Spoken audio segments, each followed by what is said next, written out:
I just finished a Spike Lee film called OldBoy with Josh Brolin, and it had the world's it was a movie that was it was just a bad movie, but it had the world's most uncomfortable twist of all time. Like, it really, at the end of the movie, you felt like dirty for watching it, even though you had nothing to do with the making of it or the reason that it was like an M. Night Shyamalan twist, but imagine that mixed with Deliverance and Ned Beatty uncomfortableism. You know what I'm saying? Is that how it is? It's cue up the banjos for this one, sir. I'll spoil it for you if you don't care. Do you think you'll ever watch the movie OldBoy? OldBoy, probably not. Okay. OldBoy is a Spike Lee movie that they did a 2-minute trailer, and it's a classic example of the preview making the movie look ridiculously awesome. And then you get the movie, and then the best 2 minutes of the movie were all in the preview, and everything else was like, oh, okay, this is just good marketing, but this movie sucks a dick. You know, you've been a victim of that before, right? Oh, I've seen worse, where they use, good clips in the trailer and then edit them out of the movie completely. They're just not even there. I've never had that problem, but that's kind of why I didn't go see Anchorman 2, because I thought Anchorman 2, as many previews as they had and as funny as they were, I was like, there's no way this movie's going to be anything but a letdown. There's no way. I have heard that's pretty good, though. The Anchorman 2 is supposed to be? That's what I've heard. Again, I don't watch movies recently. I tried severely to go to that movie, and it just never worked out for me. Couldn't get it in the schedule. You just kept missing it. Right. When I was in a small town with a one showing a day kind of theater. Yeah. Well, I'll tell you about OldBoy. Let me ruin this movie for you, because you got to. I'd love to hear your reaction to it. So the movie is about a guy who is basically the first 15 minutes, he's a raging alcoholic. He just gets drunk and he's like screaming in the streets at people, and he's like, "Do you have any vodka?" And then he like hits on this guy's wife, who's a client of his, and he says, "Do you want to go to my hotel room and do 8 balls?" And he's just like a crazy, yeah, like 8 balls. That's how he propositions this guy's wife. Not like, "Hey, I thought we had something going on." It was like, "Hey." He grabs her leg and he says, "Let's go to my hotel room and do some 8 balls." That's how he comes on to her. And then the husband... What's that? Sounds like a good Tuesday. Yeah. So then he comes out, and the husband catches him. Husband slaps him in the face. He loses the deal. His life is gonna fall apart. So he just goes on a drinking binge. And he has a 2-year-old daughter at the time, and he has an ex-wife. But he's like a bad dad. He doesn't pay attention to his kid, and basically hates his ex-wife, right?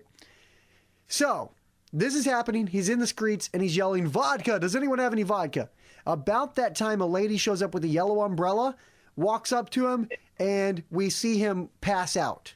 He wakes up in a hotel room, and in the hotel room, he realizes that he is locked in there. Like there's no windows, the doors are locked, and somebody just slides a tray under the door for him, and that's what he lives off of for 20 years.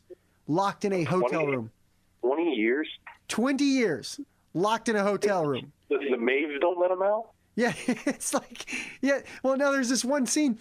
So everything's locked, like he's in a prison, but it looks like a motel room. And he has like the cable TV, and he has like the little hotel soaps, and it's really weird. But there's this opening where the hotel door would be, where they open the thing and they slide a food tray under every day, right? Well, it's like a jail cell. Yeah, exactly like a jail cell. And there's this one scene where he goes to talk to the person that puts the food thing under, and he slides his head up under the door, and he's like, "Please let me out. Why am I in here? Please let me out." And the guy just starts kicking him in the face. Well, playing this guy locked in the room? Yeah, the guy in the room is got his head out of the hole, and he gets the tray, and he's just getting kicked in the face, telling him to get back in your hole, sir. No, who is playing who's the actor? Oh, Josh Brolin. This is the guy from No Country for Old Men, and also he was in True Grit as the bad guy, if you saw either one of those movies. I mean, I've seen them. Here's one you might know. Okay. Do you remember the really awful Jonah Hex movie? Yep. I got his face right here. Okay, cool. You found Josh Brolin. Googling. Yep. Okay, that's Josh Brolin. That's the guy that was in this movie, and his head is under the door, and he gets kicked back and told to get back in his hole. And so it just gets crazier over 20 years. But the whole 20-year imprisonment's only about half the movie. And there's this one scene where he makes friends with a rat, and the rat has babies, and he's like carrying to the rat and the babies. And the next thing you know, the babies disappear and the rat disappears. And under the door, they slide a steaming hot tray of freshly prepared, rat and rat babies just right there. And that's like the last straw. He's screaming, he's crying, he passes out. That's 20 years in this motel room. He wakes up in a trunk in the middle of a soccer field, okay? And he busts out of the trunk and he realizes he's free again after 20 years. And he sees the lady with the yellow umbrella, runs up to her. She says, "Leave me alone." These soccer players come up to him and they're like, "Leave the lady alone." And so he like kills all the soccer players in this really weird ninja style. Yeah, because he learned. Like 22 people. Yeah, I know. No, dude, it's crazy. It's like remember that scene in Kill Bill where it was Uma Thurman? A ninja? Yes.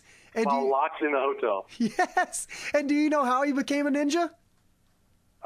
Shadow boxing? I don't know. Watching Bruce Lee's Enter the Dragon over and over again on the motel TV. He learned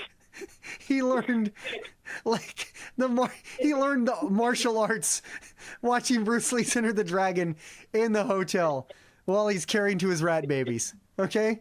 So he gets out, he goes, so every scene, imagine every fight scene is that scene in Kill Bill with Uma Thurman where she's got one sword and she's up against the crazy 88s. You remember that scene? Yeah. That's every fight scene in this movie. Every single fight scene in this movie. So he kills the soccer players, the whole soccer team, waste them all, and then he has to find out, he gets a phone call. Go ahead. Does he have a sword? No, he doesn't have a sword. This is all hand-to-hand combat. All hand-to-hand combat. That's a badass. Yeah, he's a badass, dude. And but what's weird is the way that they film these kung fu scenes is the director, Spike Lee, tried to make them look like a kung fu movie, but the rest of the movie, he didn't make it look like a kung fu movie. So it's like disjointed and kind of uncomfortable. It's like 1 second you are like in just a regular movie. The next second, the camera pans back. It looks like a 1970s movie and the action is going. It's very uncomfortable. And then as soon as it's done, back to regular movie. I'm telling you, dude, it's weird. Well, I'll tell you what. Josh Brolin must be an amazing actor. From just transitioning from scene to scene, or what?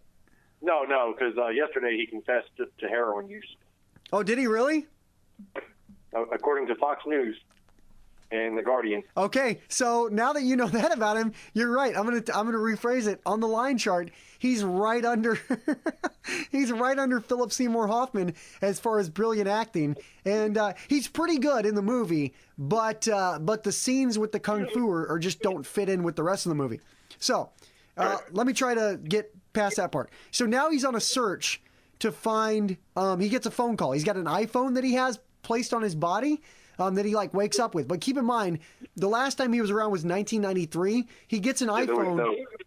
There was no phone. He thinks nothing of this iPhone. He's using it like he was born in 2002.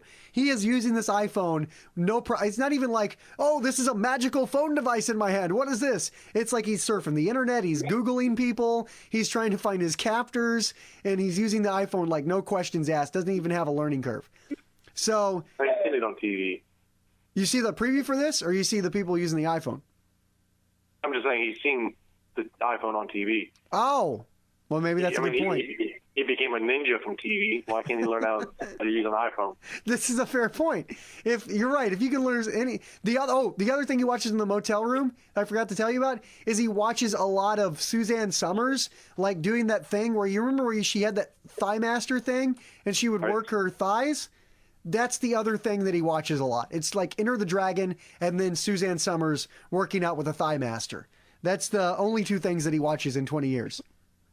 So he's on a search. He gets a phone call on his iPhone from the guy that's like the bad guy in the movie. And the guy is like, there are 2 questions you need to answer. And if you answer them, I will, tell you where your daughter is. Why did I, who am I, and why did I put you in prison for 20 years? Those are the 2 questions. Okay? So, hold on. Go ahead. I want to make a game out of this. Okay, go ahead. Okay, so I guess 20 question style. Like, is this guy a cop? No. Okay. Like anything like police related, law enforcement?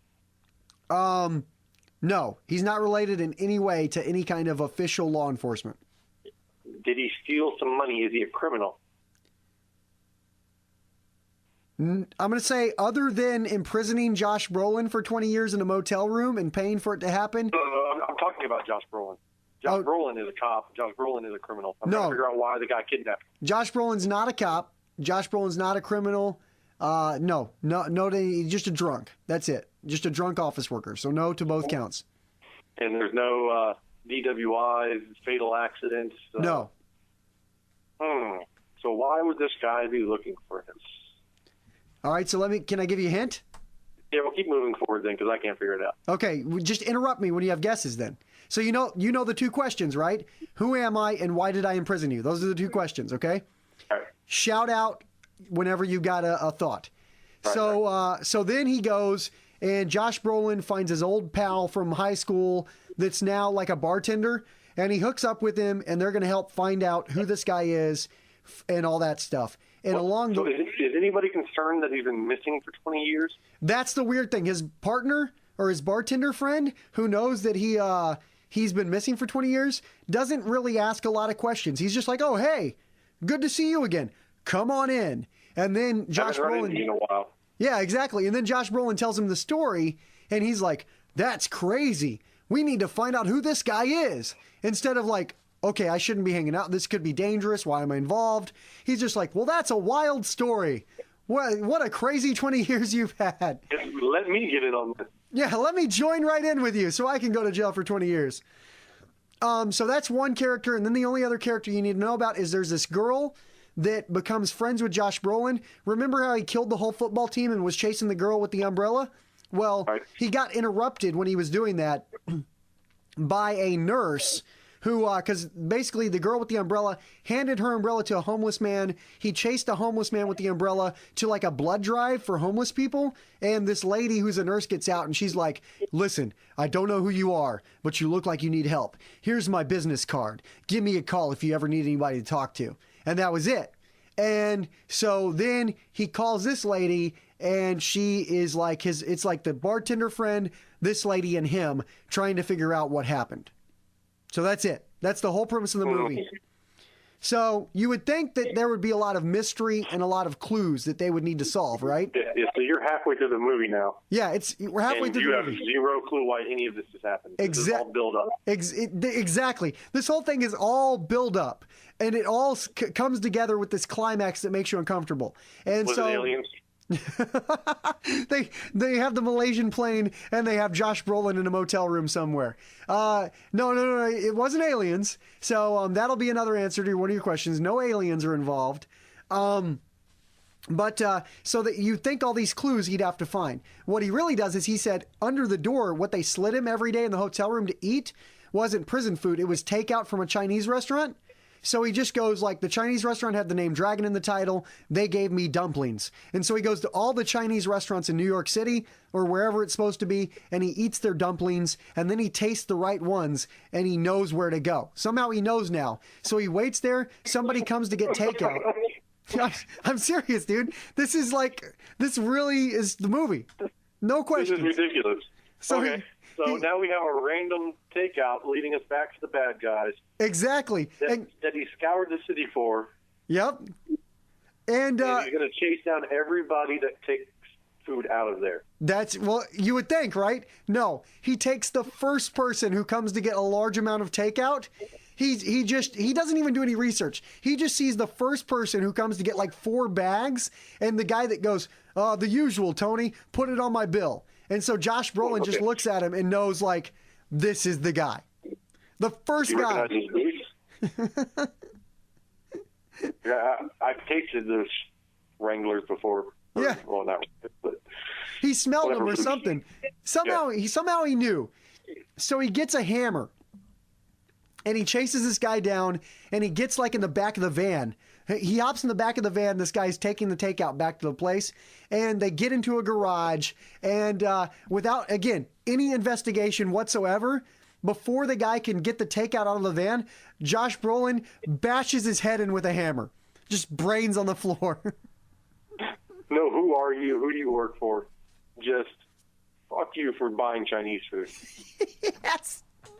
No questions. He did no clues, no problem-solving skills. Just, this must be it because they got takeout from this Chinese restaurant. Is he the criminal then? That's the next. Is he the criminal? Is all this in his own head? Oh, no. So it's not. That's not the twist. It's not him playing this up. So no to that one. Okay. So he bashes the guy in the head with the hammer, takes the takeout, but the takeout is so big that it masks his face as he's walking to deliver it. So they buzz him in, they bring him in. Hey, did you bring the people their pet food or something like that? And then what it is, it's Samuel L. Jackson who runs this motel prison operation. I'm gonna have to see this. Yeah. You didn't tell me Jackson was in it. Yeah, Samuel L. Jackson, but he's in it and he has this weird like blonde mohawk that he has shaved into his head, and but he's not the bad guy. He works for the bad guy. He runs this motel that is for people who pay him enough money to imprison people, no questions asked. The health inspector never shows up in 20 years. There's several plot holes along the way of this thing. Yeah, there's no health inspector. There's no code inspector. They just have this motel that they run filled with imprisoned people. Samuel L. Jackson and his blonde 24 hours mohawk. a day for the average man. It's not like you have the random tourist family showing up and like, I'd like a room for the week. Yeah, they don't have any of that. No, you're already asking too many questions that make sense for this movie. Because then basically what happens is Josh Brolin threatens to kill Samuel L. Jackson unless he tells him who paid to have him imprisoned. And then he goes to start. You think he's going to cut his throat with a box cutter because he gets out a box cutter and he draws lines down his throat. But instead he starts cutting out sections of skin because what he said is he wants to cut out enough sections of skin that he can rip off Samuel L. Jackson's head with his bare hands. That was his objective. And the skin's holding it back. Yes, okay. So anyway, Samuel L. Jackson finally says, okay, I'll tell you. And then he tells him who the guy is. And then right before he kills Samuel L. Jackson, all of Samuel L. Jackson's cronies bust in and again, Kill Bill, the crazy 88s. He takes a hammer and he fights off like 400 people kung fu style and kills them all with a claw hammer and then goes to find this guy. So that's... Is the murderer Bill? It's not... Or a character similar to Bill. It's not Bill, but it's similar. So what it is it's this weird white guy who has from like Luxembourg. He's like some dude from like Europe somewhere. And so what it is this guy was wronged. And this is what's weird about the movie. Why the guy paid to have him put in a motel was made no sense at all with the rest of the story. It's like out of nowhere, here's a storyline. So this guy went to high school with Josh Brolin, and he was wronged in high school. Do you want to take some guesses as to what he was wronged about? Like he got pantsed, or they were playing the slap nut game, or he was just a nerd, got picked on because he was foreign exchange. I mean, normal high school shit. Or was he like raped by Josh Brolin? It involves his sister. It involves very close. It involves family mass murder. It involves the guy from high school's dad trying to kill him and him surviving, and it all being Josh Brolin's fault. Josh Brolin's dad. No. This other guy's dad. We'll call him, I can't remember his name from the movie. We'll call him Andrew Dupree, okay? Okay. So Josh Brolin's dad tries to kill. No, Andrew Dupree's dad. Josh Brolin. Okay, so the European guy. Yeah. His father tries to kill everybody. His father killed his sister, killed his mom, and tried to kill him. The European guy tried to kill the European guy, and the European guy lived. Josh Brolin walked by the murder scene and didn't help.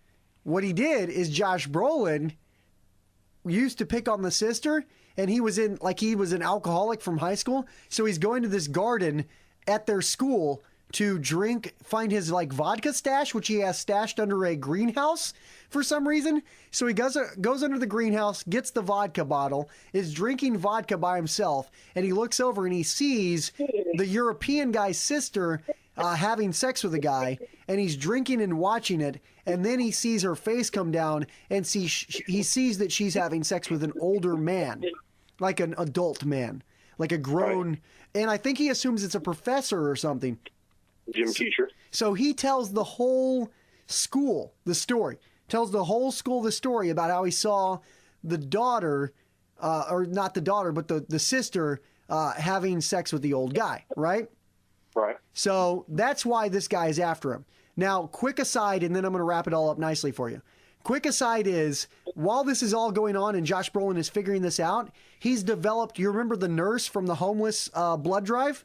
Yeah. He developed a romantic relationship with her, and they have been banging. They have been doing the nasty, okay? Okay. So that's very important. That's crucial to this whole thing. So then... that's the European girl? No, it's not. I'm this like is 10 to 10 now. But the girl is related. She's involved very much so. So then, Josh Brolin, who's been banging the nurse from the homeless blood drive, then he finally encounters European guy. He traces him down and he finds him, and he's got the two answers to his question so that his quest is over, and the European guy will finally tell him, why all this happened. Yeah. So then he finds him, and then he says, you are the guy I used to go to high school with. And you are mad at me because I ruined your family's, you blame me for what happened to your family because your sister, I caught your sister, I saw her having sex, she was called a whore, and then your whole family was ashamed, and your dad killed everyone. Yeah, he got murder-faced. Exactly. That's what he says. And then he says, well, you didn't ask the very important question, why did I let you out, which is the most important question. So then he goes into this long monologue about how the European guy and his sister, it wasn't actually gym teacher she was having sex with. It was, guess who? Daddy. That's right. It was her father. And also her father was having sex with the guy, too, his son, European guy. Now you would think that if his dad, he would blame his dad or be angry at his dad, right? No. He had a special relationship with his dad, and he got mad when Josh Brolin started talking crap on his father. He's like, my father was a great man, and you will never understand the relationship that I had with my father or my sister had with my father. You will never understand that. So again, I ask you this question, why did I let you out? And then we see the big reveal. He says, you never asked who your daughter was, did you? And then he plays a video clip of his daughter growing up, right? Of Josh Brolin's daughter growing up. His daughter turns out to be, do you want to take a guess? Oh, yeah, the nurse. The nurse, who he has been stooping for the whole movie. So then he cries, he kills the European guy, he goes back to Samuel L. Jackson ashamed, pays Samuel L. Jackson to put him back in the motel prison, writes his daughter a letter that says, you'll never understand why I had to disappear, but I'm ashamed of myself and had to go. And then the final scene is him imprisoning himself back into the motel room for having an incestuous relationship with his daughter throughout the entire movie. Yeah, special movie there. I don't know. I'm flipping through the screenshots of it now. I was going to cheat and steal some ideas, but it does look like a crazy movie. All I can think is like M. Night Shyamalan, that little cartoon from Robot Chicken, where he comes out and goes, "What a twist!" And I was so uncomfortable. And I had talked for weeks because I knew this movie was coming out on DVD. I told my wife, I was like, we're going to get it. We're going to watch it. You're going to be blown away by this movie. Greatest movie ever made. And then that's what it ends up. That's the final 2 minutes of the movie. Oh, you've been stooping your daughter the whole movie. Now you know why I loved my daddy. And now you know how I feel. And then he imprisons himself back in the motel. And then I was like, well, that's the last time I get to pick the movie at Redbox. Now it's nothing but chick flicks for you.